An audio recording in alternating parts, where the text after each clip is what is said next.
નમસ્કાર મિત્રો આપની સાથે હું છું પિનલગીરી ગોસ્વામી। આજના વેધર એનાલિસિસમાં વાત કરીશું।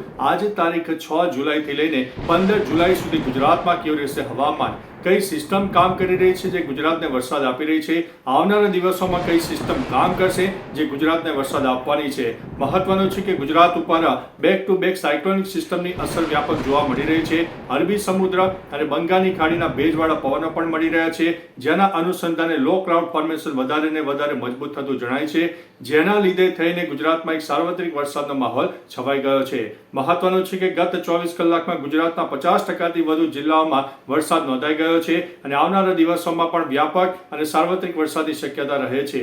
બીજી તરફ મિત્રો ગુજરાતમાં આજે તારીખ 6 જુલાઈની વાત કરીએ તો કચ્છને સાર્વત્રિક વરસાદ ગણીને ચાલવો।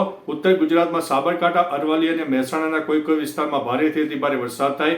મહીસાગર, દાહોદ, પંચમહાલ, છોટાઉદેપુર, સુરત, તાપી, ડાંગ, નવસારી, વલસાડ ઉપરાંત દેવભૂમિ, દ્વારકા, જામનગર અને પોરબંદરમાં ખાસ કરીને ભારેથી ભારે વરસાદ થઈ શકે છે અને જે બાકી રહી ગયેલા વિસ્તારો છે એમાં છૂટોછવાયો અને સાર્વત્રિક વરસાદ થશે।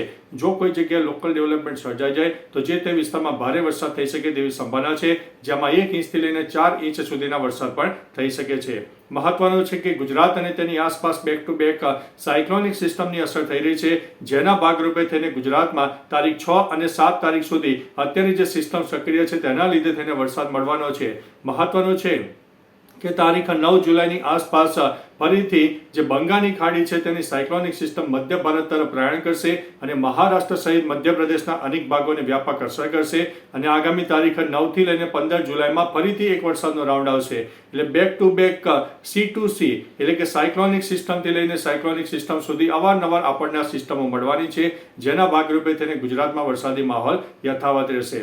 બીજી તરફ મિત્રો આપણે ગત અઠવાડિયાથી જણાવી છે કે 15 જુલાઈ પહેલા ગુજરાતમાં જે સરેરાશ વરસાદનું પ્રમાણ છે 50% અથવા તો તેની વધારે ચાલી જાય તેવી શક્યતા છે।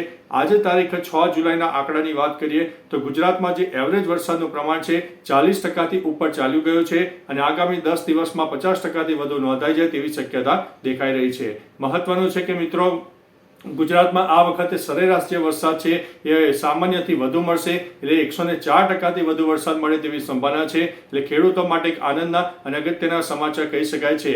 પરંતુ હા મિત્રો, આ જે વરસાદના રાઉન્ડ હવે આવશે તેમાં થંડરસ્ટોર્મ એક્ટિવિટી અને વીજળીના કડાકા ભડાકા વધારે રહેશે, એટલે થોડા સાવચેત રહેજો, એલર્ટ રહેજો। બાકી મિત્રો દક્ષિણ ગુજરાતના મિત્રો હોય ઉપરાંત વડોદરા સહિત અનેક વિસ્તારમાં રહેણાંકના મિત્રો હોય અને જે નદીના તટીય વિસ્તારની આસપાસ રહેતા હોય તે મિત્રોને ખાસ વિનંતી છે કે આગામી 10 થી 15 દિવસ હજુ વધારે સાચવજો। અગત્યના ડોક્યુમેન્ટ હોય તો તેને સુરક્ષિત જગ્યાએ લઈ લેજો, તમારી ઘર વખરી હોય તો તેને સુરક્ષિત જગ્યાએ પ્લાનિંગ કરી રાખજો કે વરસાદનું પાણી આવે તો આપણે કઈ રીતે પ્લાનિંગ કરવું। બાકી મિત્રો કુદરતના હાથમાં છે, એમની આગળ આપણું કશું ચાલતું નથી, પરંતુ થોડા સાવચેત રહીશું, એલર્ટ રહીશું તો ખૂબ જ મહત્વનું રહેશે। બાકી મિત્રો તમારા વિસ્તારમાં વરસાદનું પ્રમાણ કેવું છે તમામ પ્રકારની માહિતી નીચે કમેન્ટમાં આપજો, જેથી અન્ય મિત્રો પણ જાણી શકે।